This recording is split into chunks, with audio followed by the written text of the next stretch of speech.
నేను క్షమాపణ కోరాలనుకుంటున్నా. ఎందుకంటే ప్రభుత్వ విద్యా వ్యవస్థలో రాజకీయాలు దూరంగా పెడతానని హామీ ఇచ్చిన వ్యక్తి. కానీ ఈరోజు గౌరవ ముఖ్యమంత్రి చంద్రబాబు నాయుడు గారితో మేము నడిచినప్పుడు మా యువగలం పాట వేశారు. దానికి మీరందరూ నన్ను క్షమించవలసిందిగా ఈ సభాముఖంగా మిమ్మల్ని అందరూ నేను కోరుతున్నా.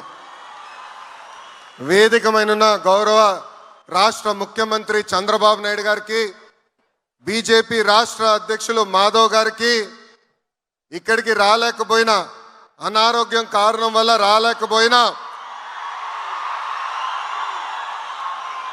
నాకు అన్న సమానమైన పవనన్న గారికి, మీ అందరి బాలయ్య, నా ఒక్కడికే ముద్దల మావయ్య,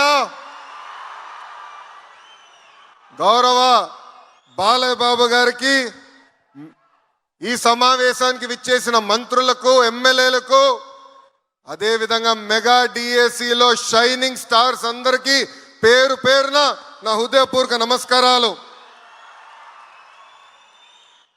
ఇంట్లో మొదటి గురువు అమ్మ, హెడ్ మాస్టర్ నాన్న.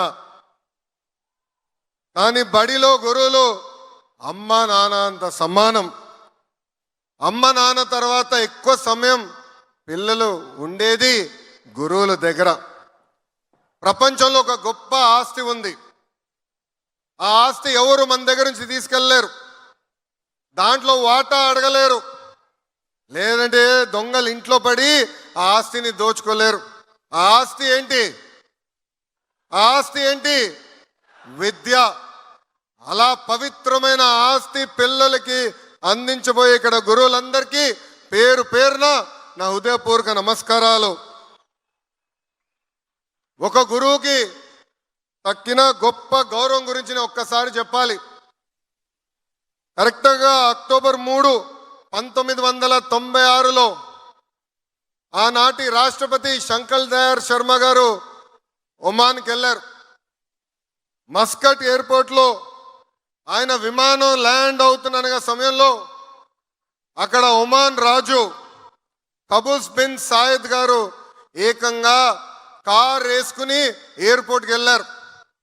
అక్కడున్న ప్రోటోకాల్ వాళ్ళందరూ కంగారు పడ్డారు. మేమేమైనా తప్పు చేశామా, అదేంటి ఏకంగా రాజుగారే ఇక్కడికి వస్తున్నారని. ప్లేన్ వరకు వెళ్ళారు. శంకర్ దయాళ్ శర్మ గారు దిగిన తర్వాత ఆయన కారులో ఎక్కించుకుని రాజుగారు స్వయంగా ఆయన ఇంటికి ఆ కార్ని నడుపుకుంటూ తీసుకెళ్ళి ఇంటికి తీసుకెళ్లారు. తర్వాత బయటికి వచ్చింది ఆ రాజుగారు పూణేలో చదువుకున్నారు, ఆయన గురువు శంకర్ దయాళ్ శర్మ గారని. దేవుడు గురువు ఒక్కసారి కంపడితే గురువుకే నమస్కారం పెడతానన్నారు గురువు కబీర్ దాస్ గారు. అలాంటి పవిత్రమైన బాధ్యత ఈరోజు మీ అందరి పైన ఉంది. అదే గురువులు గొప్పతనం. దేశానికి అధినేత అయినా గురువు దగ్గర మాటలు పడాల్సిందే. రాజకీయ నాయకుడైనా, ఫిలిం స్టార్ అయినా, ఒక పారిశ్రామికవేత్త అయినా, వరల్డ్స్ రిచెస్ట్ మ్యాన్ అయినా మీ దగ్గరకే వచ్చి పాఠాలు చెప్పించుకోవాల్సిందే. అంతేకాదు, నాకు లైఫ్ టైం గురువు అయిన గౌరవ ముఖ్యమంత్రి శ్రీ నారా చంద్రబాబు నాయుడు గారికి నాకింత అద్భుతమైన అవకాశం ఇచ్చిన మీకు నా హృదయపూర్వక నమస్కారాలు నేను తెలియజేసుకుంటున్నా. మిమ్మల్ని అందరిని చూస్తుంటే నాకు చిన్నప్పుడు రోజులు గుర్తొస్తున్నాయి. మా గురువులందరూ గుర్తొస్తున్నారు. మొన్న జరిగిన ఉత్తమ ఉపాధ్యాయుల మీటింగ్లో చెప్పా, నేను బ్యాక్ బెంచర్ అని. మాది కొంచెం గోల బ్యాచే. కానీ ఆనాటి టీచర్ మంజుల మేడం గారు నేను తప్పు చేస్తే 2 గట్టి కొట్టేవారు. ఏకంగా నేను వైస్ ప్రిఫెక్ట్ అయినప్పుడు ఒక పట్టుదల, ఒక డిసిప్లిన్ నేర్పించారు రమాదేవి మేడం గారు. అంతేకాదు 10th వరకు నేను నామమాత్రంగా చదివేవాడిని. కొన్ని ఫండమెంటల్స్లో నేను వీక్గా ఉన్నానని ఇక్కడ మా గురు నారాయణ గారే స్వయంగా నాకు పాఠాలు చెప్పిన వ్యక్తి. తర్వాత నేను అమెరికాకి వెళ్తే ప్రొఫెసర్ రాజిరెడ్డి గారు నన్ను తీసుకుని నువ్వు ఇల్లు వదిలి మొదటిసారి వస్తున్నావు, ఇక్కడ విద్యా వ్యవస్థ కాంప్లెక్స్గా ఉంటుందని ఆయన స్వయంగా కూర్చోబెట్టి అసలు ఈ గ్రేడ్ సిస్టమ్ అంటే ఏంటి, క్రెడిట్ సిస్టమ్ అంటే ఏంటి చెప్పిన వారు. ఈ నలుగురు వరలే ఈరోజు ఈ లోకేష్ మీ ముందల నిలబడగలుగుతున్నాడు.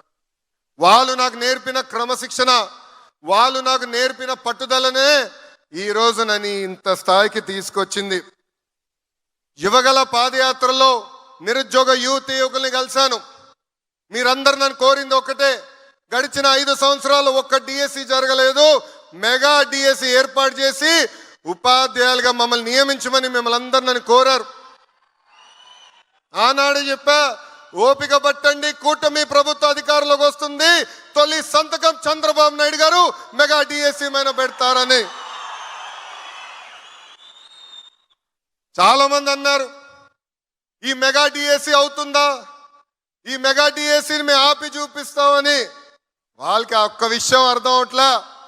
సిబిఎన్ అంటే డిఎస్సి, డిఎస్సి అంటే సిబిఎన్.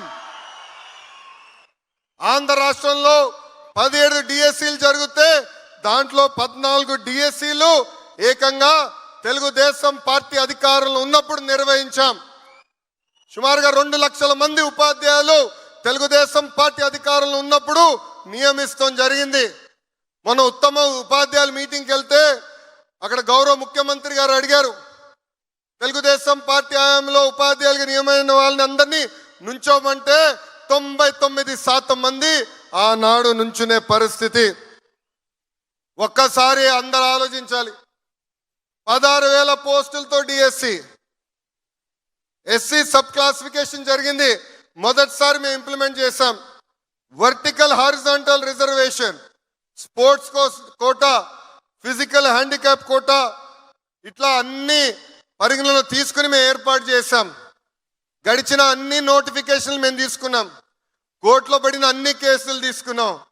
ఒక్కొక్కటి చదివి పక్కడబంది నోటిఫికేషన్ ఇచ్చిన ఘనత ఈ కూటమి ప్రభుత్వాన్ని. గౌరవ ముఖ్యమంత్రి గారి అనుమతితో కొంతమంది అధికారుల్ని ఈ సభాముఖంగా నేను గుర్తించాలనుకుంటున్నా.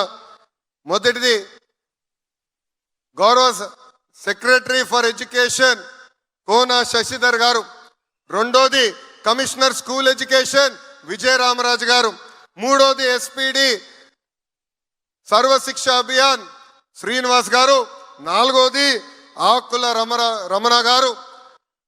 తెర ముందల మేం కంపడినా తెర వెనకాల అహర్నిశలు కష్టపడి ఎక్కడా మీకు ఒక్క ఇబ్బంది రాకుండా అద్భుతమైన నోటిఫికేషన్ వీళ్ళు ఇచ్చినందుకు ఈ సభాముఖంగా మనందరం కృతజ్ఞతలు తెలుపుకోవాల్సిన అవసరం ఉంది. సమిష్టి కృషి వల్లనే మెగా డిఎస్సి మెగా హిట్ అయింది. 150 రోజుల్లో 150 కేసులు వేసినా ఈ రోజు మీకు ఆఫర్ లెటర్ కూడా అందించిన ఘనత ఈ కూటమి ప్రభుత్వాన్ని. విద్యా వ్యవస్థలో అనేక సంస్కరణలు తీసుకురావాలన్న ఆలోచనతో నేను పనిచేస్తున్నా. విద్యా వ్యవస్థని రాజకీయాలకి దూరంగా పెట్టా. అందుకే మీరు చూస్తే డాక్టర్ సర్వేపల్లి రాధాకృష్ణ గారి పేరుతో స్టూడెంట్ కిట్ అందిస్తున్నాం. డొక్క సీతమ్మ గారి పేరుతో మధ్యాహ్న భోజనం ఈరోజు మన ప్రభుత్వం అందజేస్తుంది. అంతేకాదు మోడల్ ప్రైమరీ స్కూల్, నేను విద్యాశాఖ మంత్రి అయినప్పుడు గౌరవ మంత్రి నారాయణ గారు నాకు చాలా స్పష్టంగా చెప్పారు, లోకేష్ విద్యా వ్యవస్థ బాగుపడాలంటే 1 క్లాస్ 1 టీచర్ మీరు ఇవ్వండి అని. గతంలో కేవలం 1200 స్కూల్స్ ఉండేది, అలాంటిది గౌరవ ముఖ్యమంత్రి గారి ఆదేశాల మేరకు 9600 స్కూళ్ళు ఈరోజు 1 క్లాస్ 1 టీచర్ కూడా మన ప్రభుత్వం అందజేసింది. సాటర్డే నో బ్యాక్ డే చేశాం. ఏకంగా చాగంటి కోటేశ్వరరావు గారిని క్యాబినెట్ ర్యాంక్ ఇచ్చి నైతిక విలువలపైన సలహాదారులుగా నియమిస్తాం జరిగింది.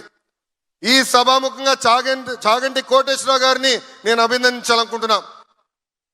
ఆయన క్యాబినెట్ ర్యాంక్ ఇచ్చిన ఒక్క కారు తీసుకోలేదు, ఒక్క ఫోన్ తీసుకోలేదు, కనీసం నా ఆఫీస్కి వచ్చినప్పుడు ఒక్క బాటిల్ నీరు కూడా ఆయన తాగలేదు. ఆయన నాకు ఒకటే చెప్పారు, గౌరవ ముఖ్యమంత్రి గారు నాకు పవిత్రమైన బాధ్యత ఇచ్చారు, ఆ బాధ్యత నిలబెట్టుకునేకి నేను అహర్నిశలు కష్టపడతా, 4 పుస్తకాలు రాస్తున్నా, ఆ పుస్తకాలు పిల్లలకి అందజేయి, అది చాలు నాకు లొకేషన్. అంతేకాదు ఈరోజు సమాజం చూస్తున్నాం, మహిళల పైన దాడులు పెరుగుతున్నాయి. ఇది మార్పు రావాలంటే మహిళలు గౌరవించాలనేది పాఠశాల దగ్గర నుంచి నేర్పించాలి, నర్సరీ నుంచి నేర్పించాల్సిన అవసరం ఉంది. అందుకే మగవాళ్ళు ఆడవాళ్ళు సమానంగా గౌరవించాలని నేను బలంగా నమ్ముతున్నా. ఆ మార్పు ఎప్పుడైతే మన ఇంటి నుంచి మొదలవుతుందో అప్పుడే సమాజంలో ఆ మార్పు వస్తుంది. మా ఇంట్లో మేము చూసా, మా తల్లి ఏనాడు వ్యాపారం చేయలేదు, కానీ గౌరవ ముఖ్యమంత్రి గారు లేదు, ఇప్పుడు నేను మంత్రి అయ్యాను, కంపల్సరీ నువ్వు వ్యాపారం చేయాలని బయటికి తీసుకొచ్చారు. మహిళల్ని గౌరవిస్తాం, స్వయంగా నేను నా ఇంట్లో చూసా. అందుకే ఈరోజు మహిళలంటే నాకు ఎక్కడ లేని గౌరవం. మీరు ఒక్కసారి ఆలోచించండి, first class second class text books మేము మార్చాం, దాంట్లో ఇంటి పనులు ఫోటోలు ఉంటాయి, ఆ ఫోటోలంతా ఆడవాళ్ళు చేసే ఫోటోలు పెట్టారు. దీనికి ఫుల్ స్టాప్ పెట్టాలి, ఇంటి పనులు కూడా 50% మగవాళ్ళు 50% ఆడవాళ్ళు చేసే ఫోటోలు పెట్టాలని మేము పుస్తకాలు కూడా మార్చే పరిస్థితి. ఇట్లా అనేక సంస్కరణలు మేము తీసుకొచ్చాం. గౌరవ ముఖ్యమంత్రి గారు గతంలోనే చెప్పారు, ప్రతి ఏటా డిఎస్సి మేము నిర్వహిస్తాం, నవంబర్లో మళ్ళీ టెట్ మేము పెడుతున్నాం. సుమారుగా 3,40,000 మంది మొన్న టెస్ట్ రాశారు. అధైర్యపడద్దు, మళ్ళీ డిఎస్సి మేము నిర్వహిస్తాం, పారదర్శకంగా మళ్ళీ మేము వచ్చే సంవత్సరం డిఎస్సి ఓపెన్ చేస్తామని ఈ సభాముఖంగా తెలుపుతున్నాం. 150 రోజులు ఒక చరిత్ర, నెవర్ బిఫోర్ నెవర్ ఆఫ్టర్. మీ అందరి దయ వల్ల, ఆంధ్రుల ఆశీస్సుల వల్ల 3 తరాలు మా కుటుంబంలో డిఎస్సి నిర్వహించడానికి అవకాశం వచ్చింది. విశ్వవిఖ్యాత నట సార్వభౌమ స్వర్గీయ శ్రీ నందమూరి తారక రామారావు గారు కానివ్వండి, గౌరవ ముఖ్యమంత్రి చంద్రబాబు నాయుడు గారు కానివ్వండి, విద్యాశాఖగా మీ లోకేష్, నాకు ఇంత అద్భుతమైన అవకాశం మీరందరూ నాకు ఇచ్చినందుకు చేతులెత్తి నమస్కరిస్తున్నా. నన్ను చిన్నప్పుడు చాలా గారాభంగా ఇంట్లో పెంచినవాడు, కానీ రాజకీయాల్లోకి వచ్చిన తర్వాత నాలో చాలా మార్పు వచ్చింది.